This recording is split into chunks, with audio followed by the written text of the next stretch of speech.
Hi, I'm Peter from What's on Your Mind, and I give you Vivek. We have been colleagues more than 11 years ago, and you are going to experience the moment where we are meeting again.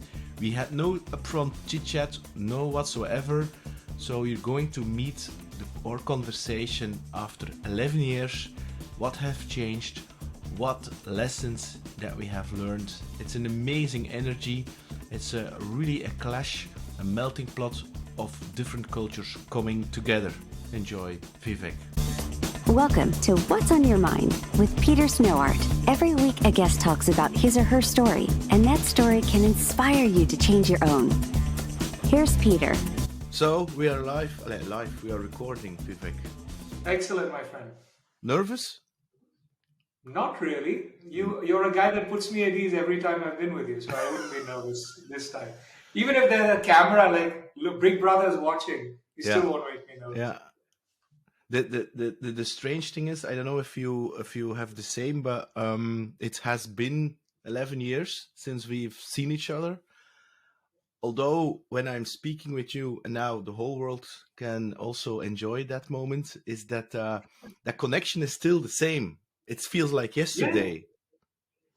Yeah, exactly. It's about people who have the same kind of spirit or attitude to life, right? And then connection happens very quickly. You're looking good. You're looking the same. Not much has changed.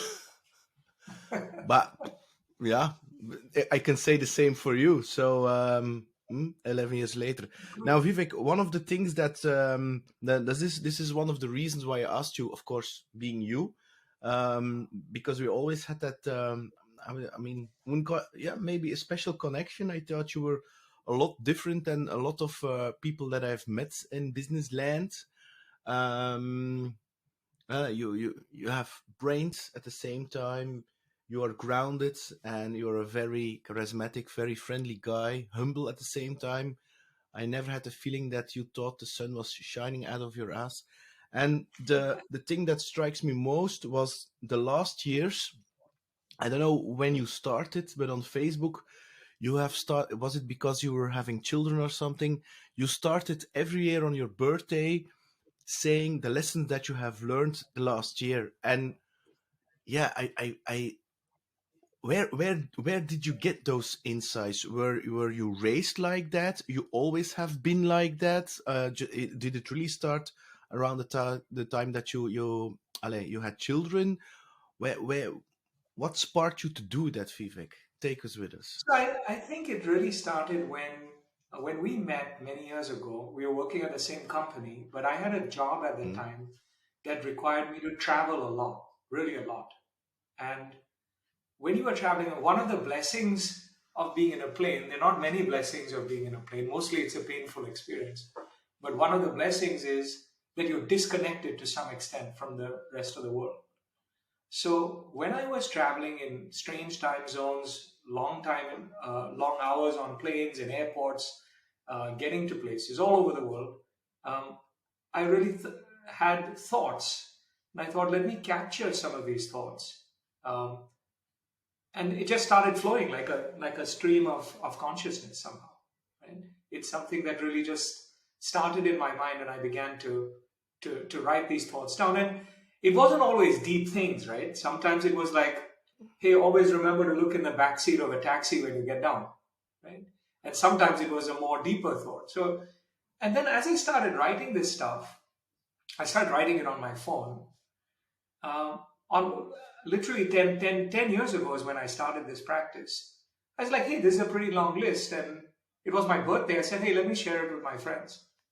And that's how it started. And 10 years later, here we are, right? And actually, I got a really nice present a few months ago for my brother.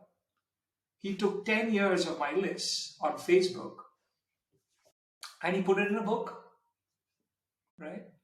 And this is the book. Got all kinds of quotes in it. And I'll send a copy to you. How about that? Great, excellent, thank you. Yeah, that was my next question. When is your first book coming out? I mean, what I found very I don't know the word, but it's not strange, but I find it's a very positive thing. I mean, you're a business guy. You're a managing director in of a Swiss company, if I'm correct, or based in Switzerland, if I'm correct. I run And the European operation, which is based in Switzerland. Yeah. yeah, and I mean, you just mentioned a stream of consciousness. Those words, it's not something that I hear a day to day in a typical business context. And you just mention them like you just, yeah, it always has been a part of you. It has been indeed a part of me. I mean, I grew up in India to some extent. Obviously, that's a spiritual country, right? I mean, you're a little bit more connected with traditions and practices and stuff like that. And then, even though I moved to Europe when I was 21 last year, no, I'm joking, right? That was a long time ago, 20 plus years ago. Uh, but when I moved to Europe, I was just 21. But I always maintained a deep connection with my family and, let's say, Indian practices and behaviors, and also living across two cultures. Um, it adds something to your personality. It makes you think, I think, a little bit differently because you can have a little bit of a contrast between, hey, this is how Europeans do it, this is how Indians do it. I traveled a lot to the US for many, many years, almost weekly. This is how Americans do it. I think that helps, and that's why perhaps this stream of consciousness is what I would say. You start to reflect on things a little bit in a more granular way, perhaps. Yeah, because to be honest, I was not raised by that. I mean, if you would have spoken out the words like 20 years ago, stream of consciousness, I think it would be, what the hell is he saying? So it would be something very, I don't know, something, yeah, Strange, yeah. because right now I literally understand every word what he's saying, of course. Did you, that's an interesting one. You have US, Europe, and Indian culture. What for you are the biggest differences? I mean, do you have to adapt yourself? Can you be Vivek all the time? How, what's for you? What are the biggest differences? Are there even things that you learned from those cultures that you think, that's maybe something, yeah, positive? Yeah. Yeah, I think when I first moved to Europe, the contrasts were much more clear, right? And let me explain. I think in India, it was all about community living, right? You help each other, you work as a community. And community living is a very positive thing, but also has a negative side, right? Because sometimes there's a lot of thought about, oh, what will other people think? Should I really do this? Does it fit with the community I live in? And in Europe, it's very much independent living. Certainly in Western Europe, very much independent living. Go your own way, find your own path, make your own future, and things like that. Now, it happens, when you leave a certain country, you tend to romanticize how it was, right? And you don't appreciate the changes.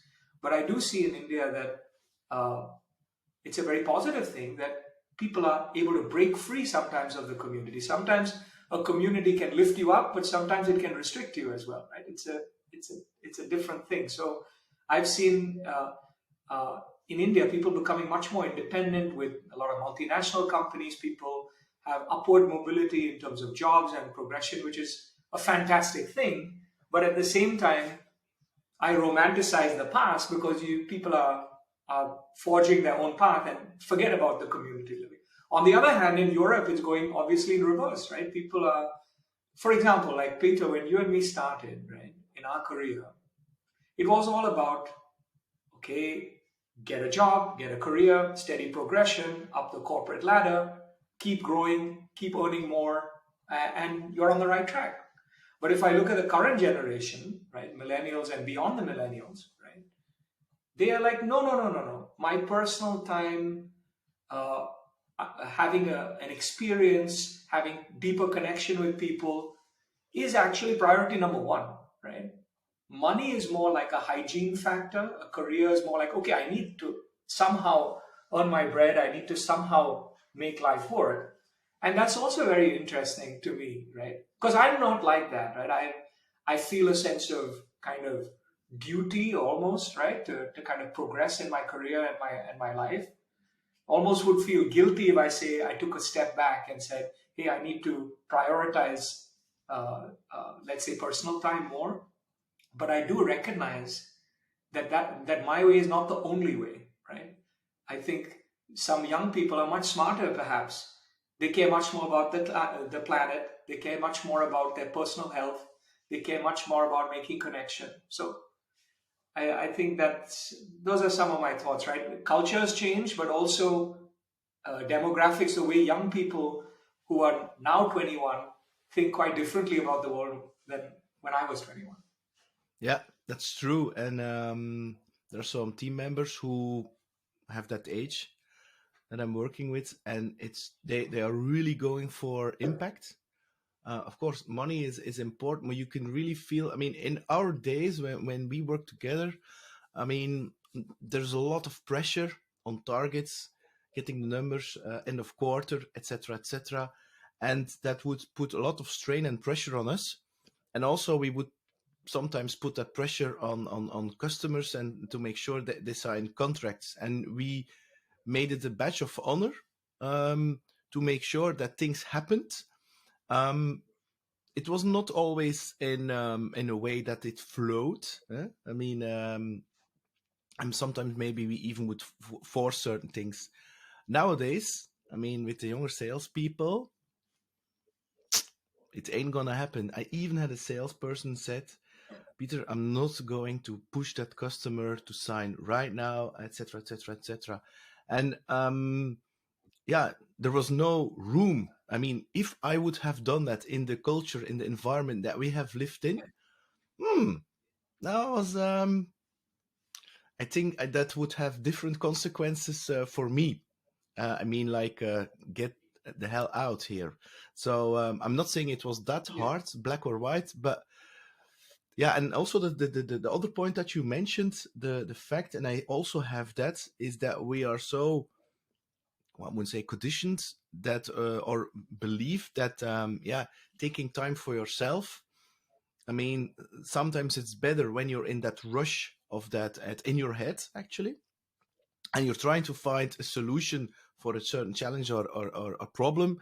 I mean, we have been learned that think even harder, where sometimes taking a couple of steps back and standing still and allowing it to come to us and even feeling, I wouldn't say guilty, yeah, to take time off. And I also have that, and it's deep inside myself. I'm better at it than like when we have worked together, but still.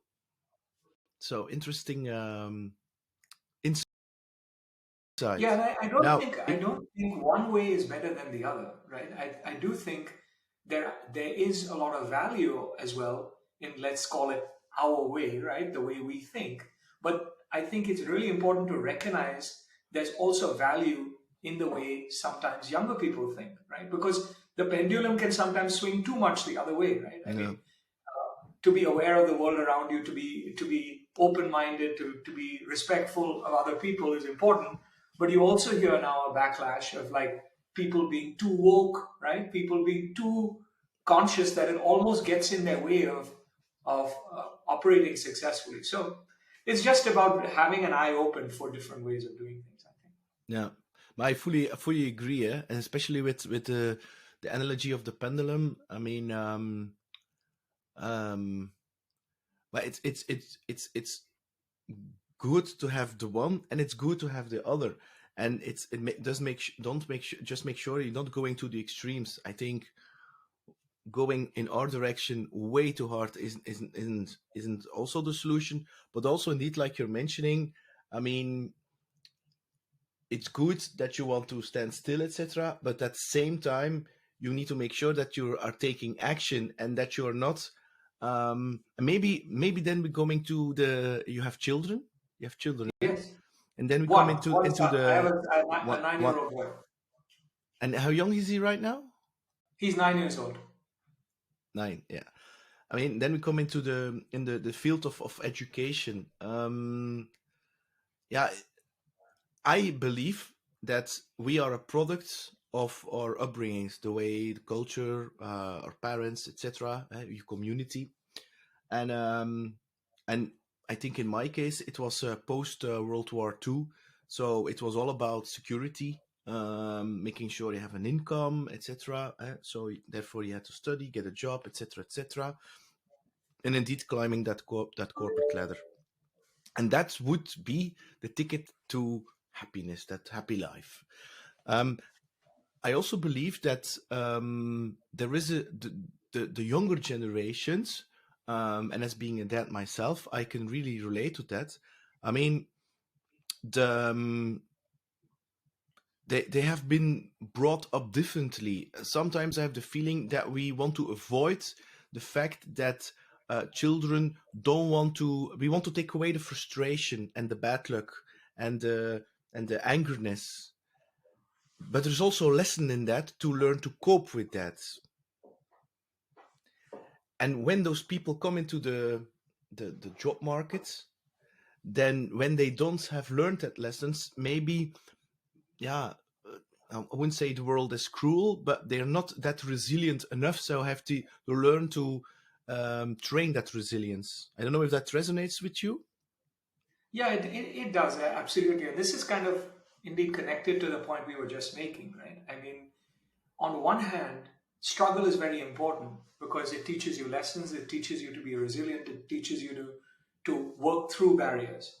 At the same time, sometimes you can almost make yourself suffer too much before deciding that there's an alternate path, or maybe uh, this avenue is not suited.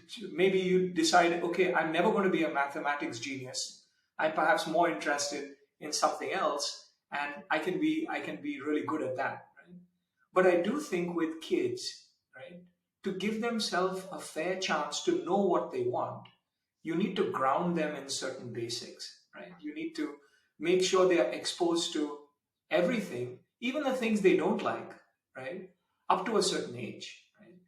Then maybe until 12, 13, and then they start finding themselves more and more. But sometimes what happens is when you're really young, when you're a young kid, if you have certain friends who like only one thing, let's say they like only football and they don't like other sports, maybe you're terrible at football, right? Maybe you're never going to be the next Messi. Perhaps you might be really good at, I don't know, horse riding. I don't know, something completely different, right? So, and it's important to expose your kids to different ways of thinking, different types of activities, and different kinds of topics so that they at least know what's out there. And by the way, at a certain age, kids are getting older at a younger age, right? Whether it's the way they look, the way they act. Obviously, this stupid thing makes them very, very big, very fast, right? But once that point is reached, then they find their own way, right? And I think it's almost your duty as a parent. It's not easy, of course, right? It's easy to throw your kid a phone or an iPad and give yourself an hour of rest. But I can tell you, as you know, as a parent, right, the backlash of that technology on your peace of mind is huge, right? It's huge. Yeah. I mean, think about ourselves, right? If we can't, um, let's say, contain ourselves from being on our device all the time, imagine for a poor kid where all apps are designed for maximizing engagement, and certainly games and things like that. So kind of a long answer to your short question, but I do think education in the beginning, it's important to try and expose your kids to different topics, different subjects, also different kinds of friends, right? So they might have school friends, but if you put them in a sport, kids from a different background look different to them. It's really important, right? And kids are very adaptable. They have less prejudices at an early age.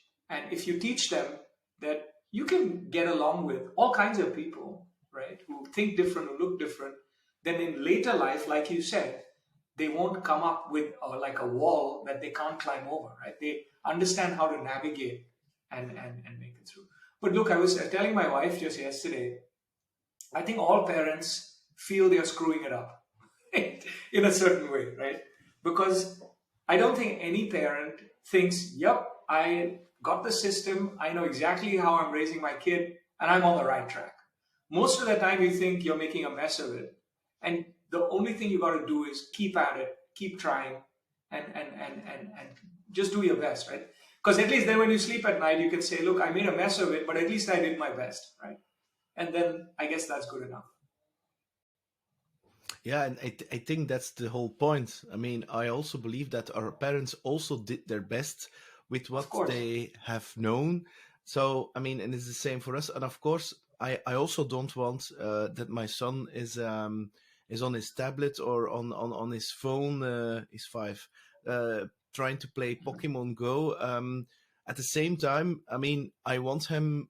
How do you say that? I want him to know that experience and how to deal with that, so that he doesn't yeah, that he knows how to cope with it and deal with it. Otherwise, if I say no, you cannot do that, I mean, I know when he's 15 or 18, then it will be like the complete extremes, because I have forbidden him certain things, and you know what happens, of course. And yeah, and I, because there is that forbidden fruit thing. I mean, if I say no, don't do that, you cannot watch the videos or whatever.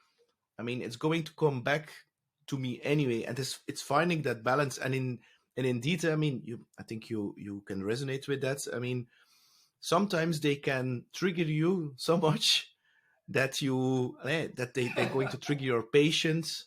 They're going to trigger because they have a tantrum or something, so they're going to trigger your frustration. And then it's about having that consciousness about, I mean, okay, it's an emotion that I'm feeling. I'm now in getting enraged. Okay, why is he doing that? And keeping calm in the middle of that storm. And that's for me the biggest challenge.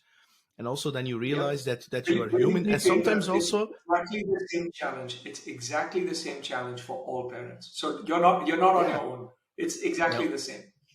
yeah. And then also, I mean, wondering. I mean, I'm not in classical. I put you in the corner punishment uh, person, because for me the a big part of the education is that emotions. I mean, if you're going to numb away your emotions, I mean, and then it's going to come back to you. So yeah, I think I have to find a way so that he can learn to deal with his emotion, especially with those frustration, irritation moments.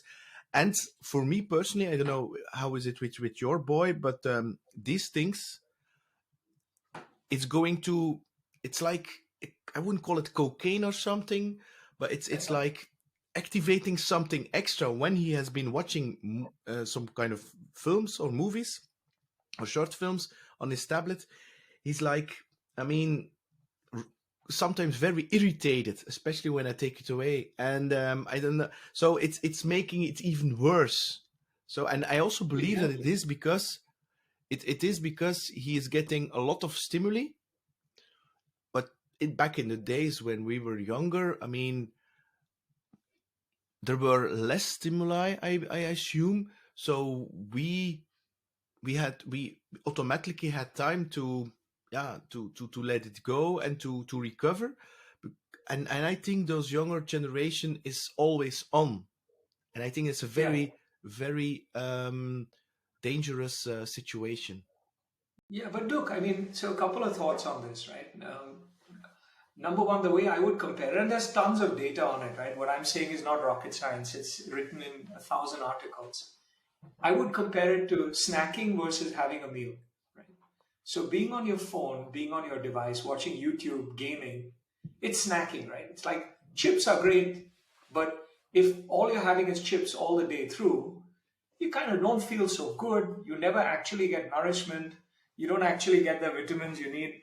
And it's nice, of course, if you put a bag of chips in front of a kid or a bowl of carrots, they're always going to have the bag of chips, right? And that's what digital, and nothing wrong with a bag of chips. Everybody needs a bag of chips sometimes, maybe once a day, but not all the day through, right? And I think it's the same with digital devices. When it's taken away, you're not really satisfied. You're like, oh, I'm still kind of hungry and I'm feeling irritated, and you know what I mean. So that's the way I would compare it. And you don't need anybody to explain that to you. Think about yourself, how you feel if you wasted an hour on your phone when you could have Yeah, been watching a movie instead, or watching a documentary, or reading a book, right?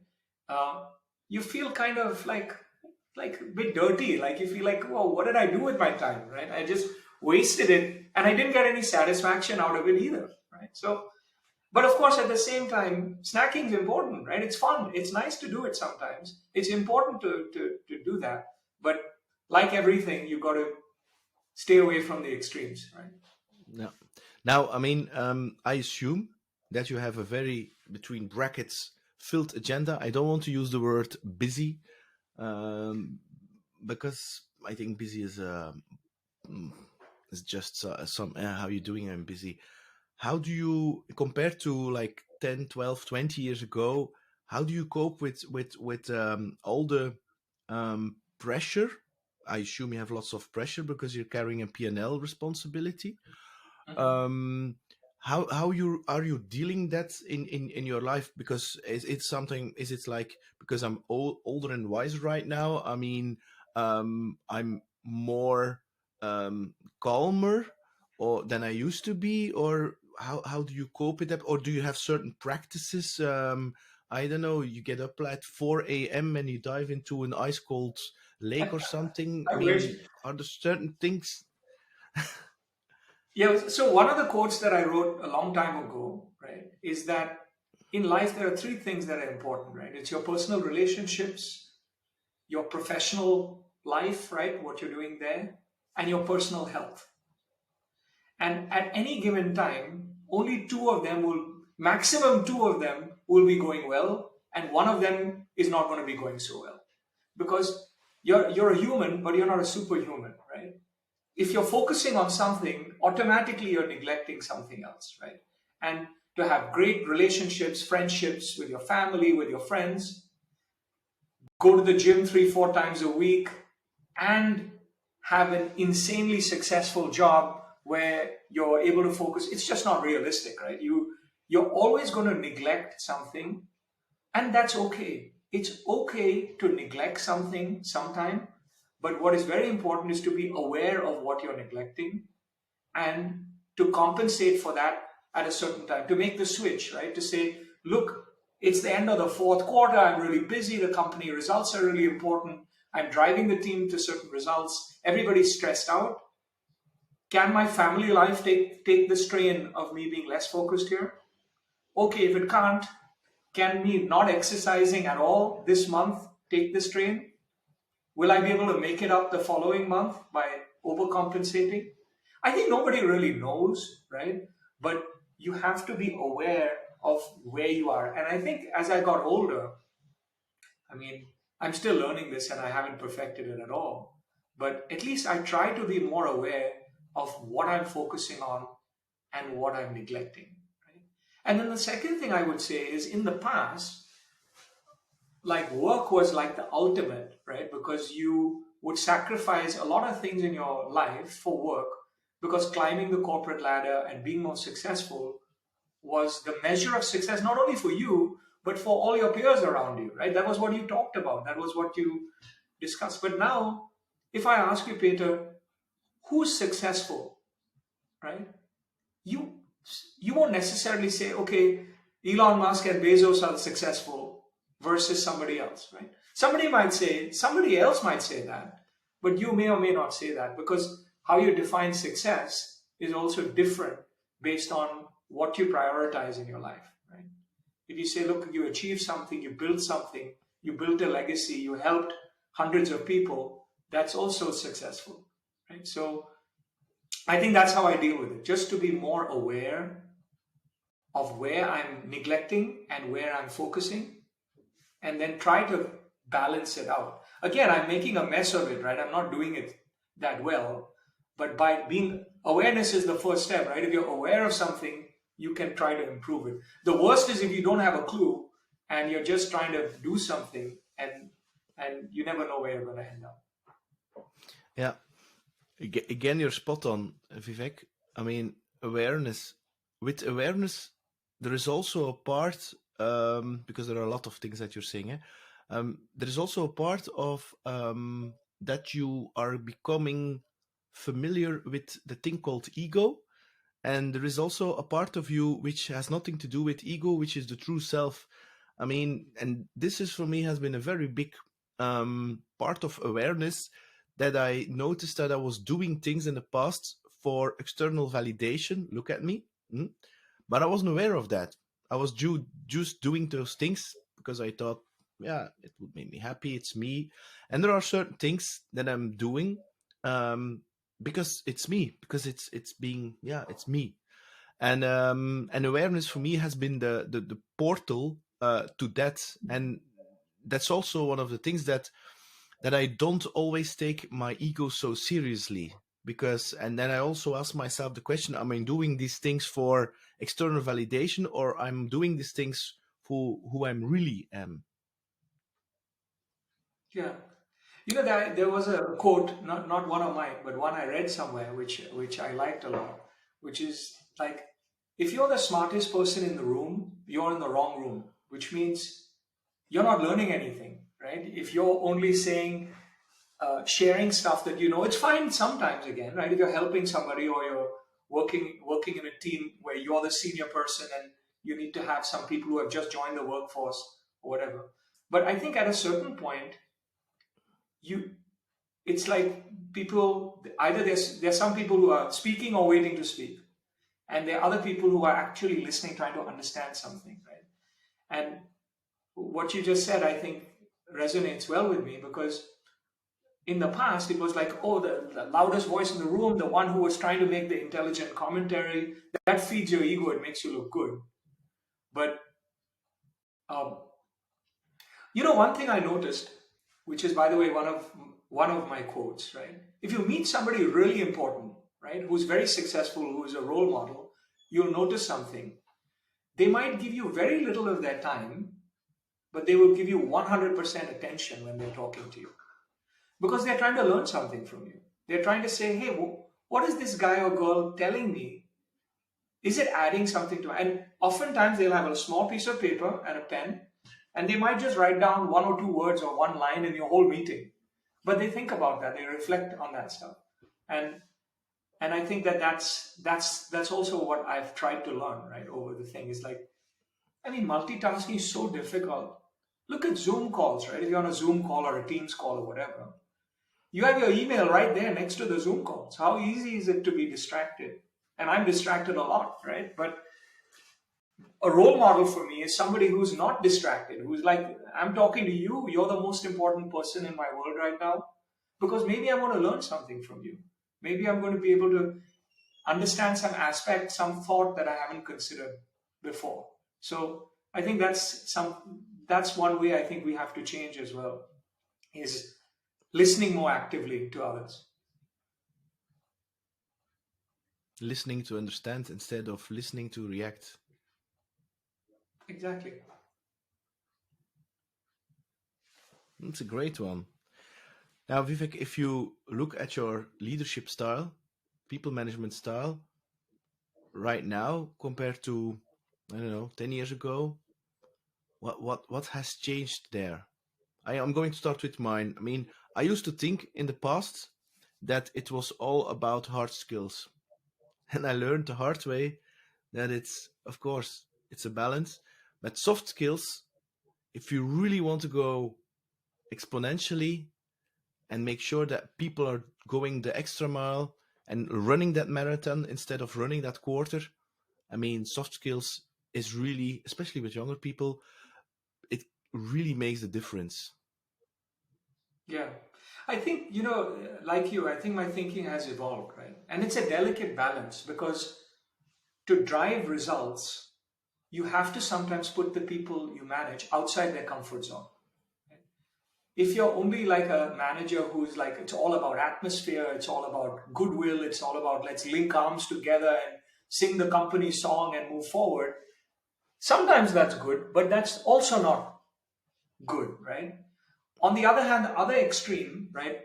I had a lot of good bosses in my career when I started, but I also had some terrible ones, right? The terrible ones were like, what does being a manager mean for them, right? It's like kick ass in the morning, right? And get your own ass kicked in the evening, right? So if it was about sales teams, right, you would like come down hard on your own sales team in the morning, And in the evening, when you had to report the results or progress, you'd get your ass kicked because you were behind the results or whatever. It's okay to do that sometimes again, but if that's your only mode of operation, you're going to struggle a lot. So the practices I learned, so because I ran a lot of different teams, I worked with a lot of different talented people, and a lot of my teams were people from different countries, right? I managed Americans, Brits, Europeans, Asians, people in Latin America. And you have to adapt. So cultural style is very important, right? Really, really important.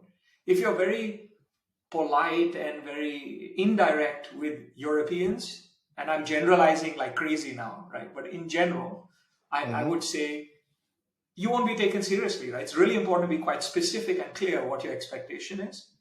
And the advantage of that is oftentimes, I would say a Western European, maybe a German person or a Swiss person or a Dutch person or Belgian maybe. Well, Belgians are different because Belgians are very unique in their ability to adapt. But I would say that if you're very direct, the advantage is they will also be direct with you. They're like, look, man, your expectation is unrealistic. This is not going to happen. But this is what I can do. And then you come to some kind of agreement, right? Whereas in some other cultures, in India, for instance, you have to take the group with you, right? People are going to believe in you. If you're only going to come down hard on them, they're not going to execute when you're not looking, right? When you're looking, everybody's executing. When you're not looking, people are not executing, right? So you have to get them engaged with the mission. And also styles are different, right? Everybody can belong to the same culture, but somebody's motivated by money, somebody else is motivated by teamwork, a third person is. So I think the trick is to find the trigger of each person you're managing. And then the second thing that I've noticed, certainly in sales jobs, right, at least what's worked for me, is just do client calls with your people. Because a few magical things happen when you do a client call with somebody. Doesn't matter if it's your boss, the CEO of the company, or it's an entry-level sales rep, but a few magical things happen. One is diplomacy is gone because the client will tell you the truth straight. Boom. This is my expectation of you. This is my past experience working with your company or with you personally. And this is more or less what you need to do to get my business. They won't tell you the last part directly, but you have to read between the lines and you get that information.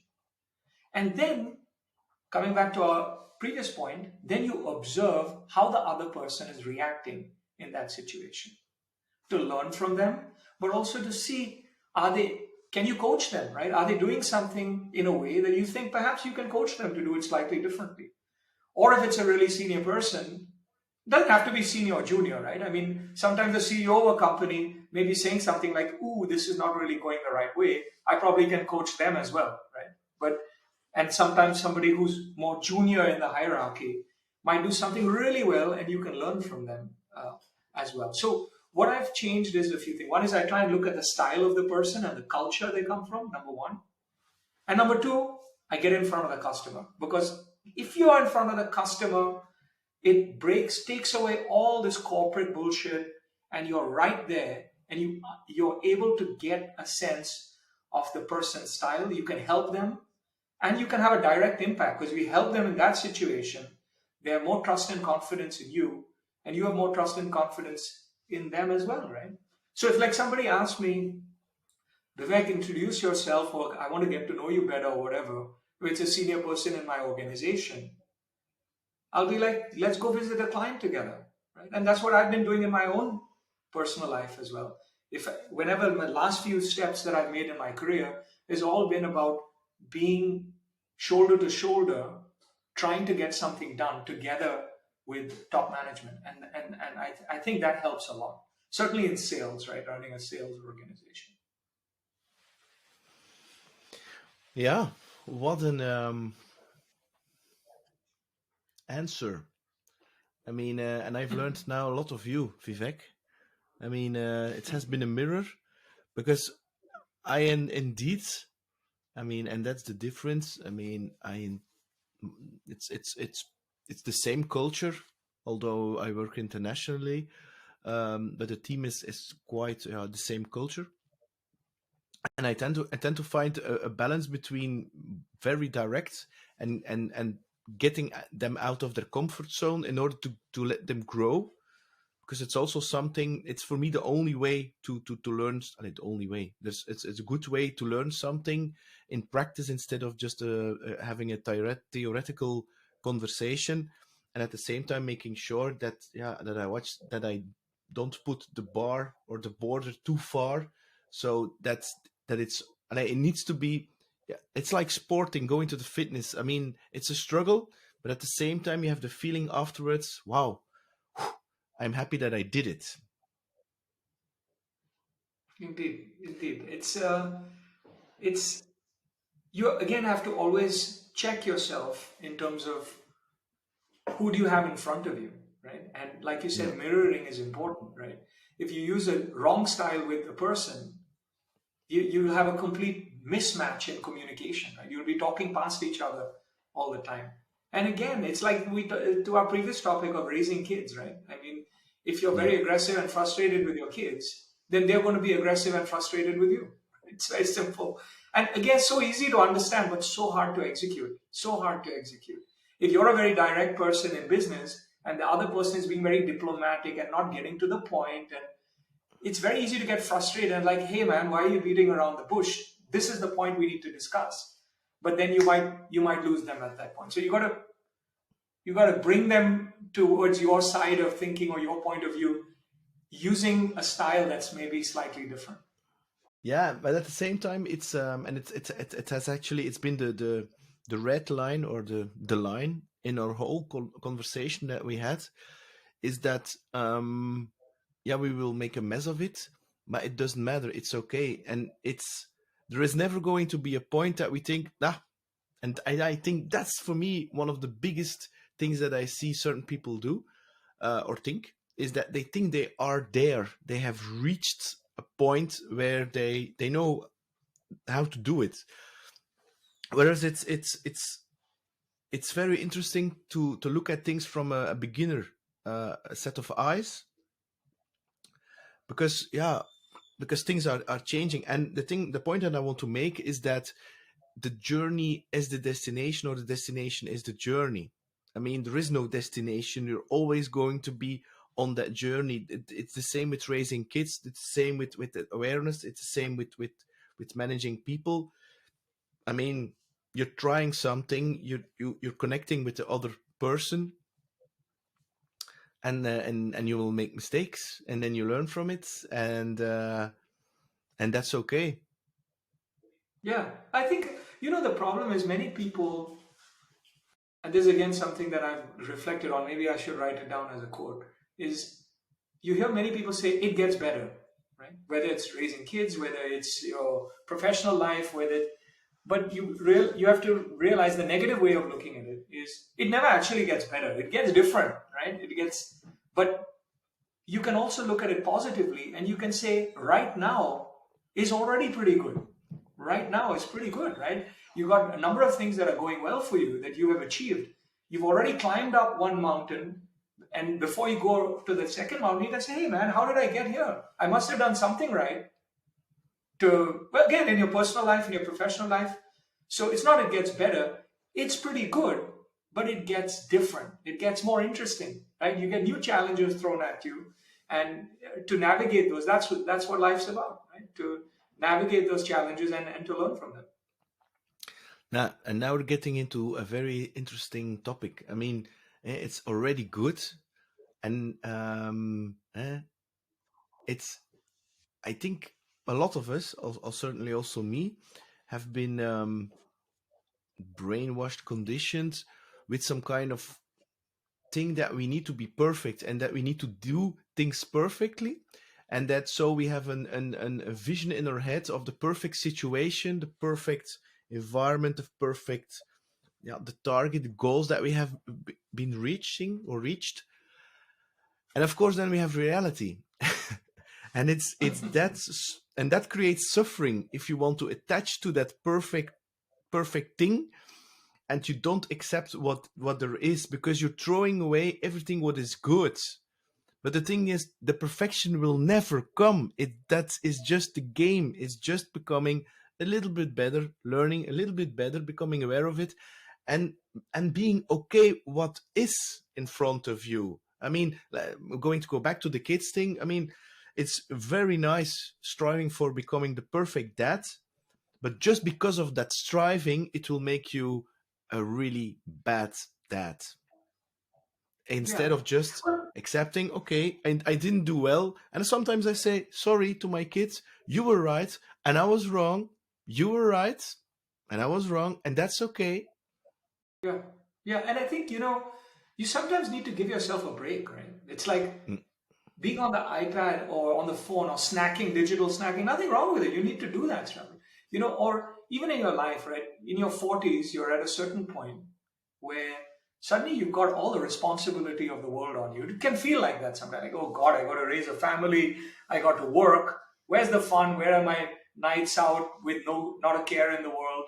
Where are these long vacations where I could just go whenever I wanted? I wasn't tied to the school schedule and things like that. So I'll give you one more of my quotes, right? And I'm going to send you the book later. I'm not going to forget to send it to you. But one of my other quotes is like, every man should go through a midlife crisis. Nothing wrong with going through a midlife crisis. And I would say a midlife crisis at our age, you have the choice between the three A's, right? The first A, and I'm just joking a little bit, but I think it's somewhat truth in the joke as well.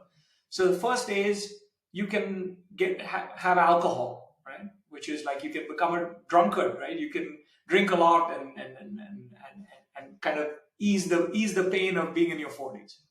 Second, you can have an affair, right? You can cheat on your partner and have an affair. Or the third is you can get into automobiles, right? So that was the third thing. I was telling my wife, like, hey, it's time for me to have a midlife crisis. And she knew I was joking now. She's like, you do whatever you want, I don't care. I was like, I think I'll take an automobile. It's the cheapest and least stressful of the three A's, right? And so that's why now, like, I fool around with classic cars. I have one or two old timers. I fool around with it. You need a bit of madness in life as well. Very important to have a bit of things you invest your time in that has no logical payback. yep. Because there's so many things you do which are logic based, right? I'm going to work, I earn money, I grow my career, I have some feeling of engagement. I have a family, I need to be a good dad, I need to be responsible, I need to expose my kid to all this stuff. I need to be a good husband, I need to be a good friend, all of those things, right? But what about you? You can't forget yourself, right? You also need some kind of release in your life, right? So I would say pick a madness in your life that doesn't harm your health and doesn't break the bank at the same time. Take something that has no logic. Like, look, I know you're into music, right? I mean, and you might be spending an extraordinary amount of time on music, but it does something for you in a way that something else just can't do, right? And for me, Yeah, it's that's correct. automobiles. For somebody else, it's something else. So I would say you Yeah. can't take yourself too seriously as well. Madness is an important thing to have in life, but not too much, right? Yeah, that's the thing. It's yeah. If you, and that's also a lesson for me. If you look everything on life and you're going to calculate it only by how much is this going to bring me, and I mean bring me is literally money. Yeah, bon. And indeed, it's like what you said. I mean, I spent a lot of times playing guitar, and the room is full of guitars here, and there's even a piano behind me, and there is no real logic behind it. I mean, yes, I'm being paid for gigs, but it's not. I mean, that it's and that's indeed true. I mean, I still remember vividly that we were at a party drinking alcohol. I remember that day. I were having fun. Today, I don't drink any alcohol anymore, and I have nothing Wow. against drinking. People drinking alcohol is just I want to feel. I want to be aware of every situation that I'm experiencing, and yeah, I mean, then if we would wasting our times like 10 or 20 years ago, that would be okay. We weren't aware. But right now I'm aware of the fact that this physical body is going to, and I cannot control the end date of that physical body. And I'm like, it would be great if and maybe it's also to do with the fact that our son is 5, that yeah, I like spending time with him, because the happiness for me is also in those tiny, in those small things, and not in the big things. Not, but in order to know that, it's like you just mentioned, you calling it a midlife crisis, but it, having those experiences of achieving things, but because you have achieved those things, I mean, makes you also realize that you're not changing as a person. I mean, it's not changing as a person is maybe wrong, but it's not always going to, yeah, add to that happiness. And then indeed you can go to the alcohol or the affairs, getting those new experiences, those thrills, those dopamine kicks. And like you just mentioned, I mean, it can complicate your life in a big way, and you don't have to even watch Netflix to have some drama with it. And if that's your choice, I mean, but for me, that's also running away. Yeah, that's And a bad there's choice, no. right? That's why I believe you need to pick something that doesn't harm your health, mental health and physical health, or your happiness in your life. And it doesn't also make you bankrupt, right? Because you can also have a hobby that's really expensive and it sucks so much time or money that it's draining you rather than adding to it. Like music is a beautiful thing, right? Because it's something which it touches an emotion that you don't get in your corporate life, certainly not all the time, right? Or any hobby of yours where you really get into it and you become by accident an expert in something. It has a lot of value, and you feel some self-worth out of that. And I also think in that madness there is some ingredient which comes free, and then the circle is round, is creativity. And it's something which even in the business world is a very important factor. I mean, we can create the perfect deal, but you need creativity to really make it special and make it happen. And in order to tap into that creativity, you will not get there by using your simple brains, your logic brains. It's by doing stuff which you call madness. Is it with cars because you're creating things? Is it creating music? And you tap into that creativity, and what do you get back? Creativity. Because it's not about the final chord of that song. It's about playing the music while it's being playing, and Exactly. it's about that process. And it's the same with automobiles. If you would have the perfect classic old timer, I mean, where's the fun of it? Exactly. It's tuning, it's finding the right parts. I think that's where the joy is. It's that creativity. Exactly right. And finding creativity in a world where, uh, like even you think we live in a digital world, you're consuming stuff all the time. You're just consuming things, content, entertainment. So exactly to your point, creativity, like spending time creating something, improving something, and it can also be like doing social work, helping people, advising people. You're giving something. I mean, it's not a new truth, right? We know it forever, right? They say giving feels better than getting, right? And you give part of yourself to your hobbies, or you give part of yourself to helping others. You feel better for it, right? And again, maybe at least in my case, I do too little of it, right? But whenever I do it, I get reminded, like, hey, this is something that gives me more authentic joy than day to day life, right? So stuff like that. Last question, Vivek. Who is Vivek within 10 years? I hope healthy and happy, right? This is my only objective, right? Um, to um, to ensure my own health and the health of my loved ones, and to be happy with them, right? And I think if you're healthy and happy, you automatically can excel in your professional and other endeavors as well, right? So that's my hope. And I think that's where I will be in 10 years' time. Still, hopefully, productively employed with some work, right? Doing stuff that I enjoy doing, like I'm doing today. But if you don't have health with you, then none of the other stuff matters, right? You don't have anything else. So, and you got to work harder on maintaining that stuff in 10 years than you do now. And like you have to work harder now than you did 10 years ago to maintain that stuff, right? So I would hope that's where I'm at. Well, then we record a second conversation within 10 years.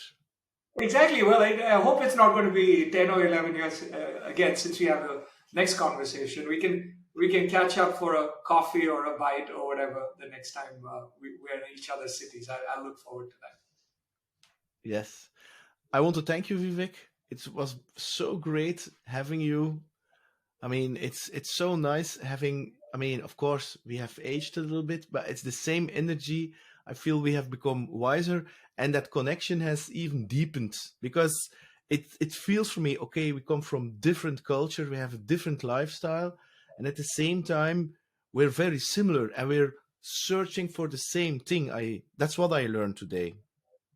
Yeah, same for me. I confirm 100%. And I admire the fact how you've combined you have many passions, right? Music is one of them. We spoke about it, but how you combine this new interest you have in podcasting since a couple of years, and you've really been steadily at it. And I see that you get a lot of engagement and and following around it as well. That's something admirable, right? And it gives me energy talking to you, and I think it probably gives you a lot of energy interviewing all the different guests you have as well. So onward and upwards with that one. I think you'll be very successful if you keep at it.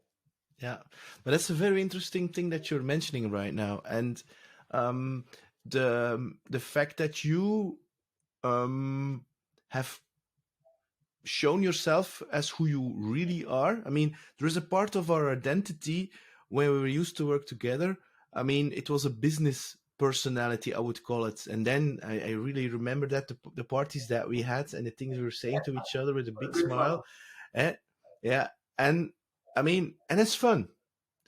At the same time, I mean, the moment you start putting out those more deeper thoughts, I was like, I don't know where it came from, but I thought, and maybe that's a Western European culture thing, that it as a male, around, I don't know, 32, 30 something, like, it is not, I wouldn't call it cool, but it makes you soft if you put out those things in the world.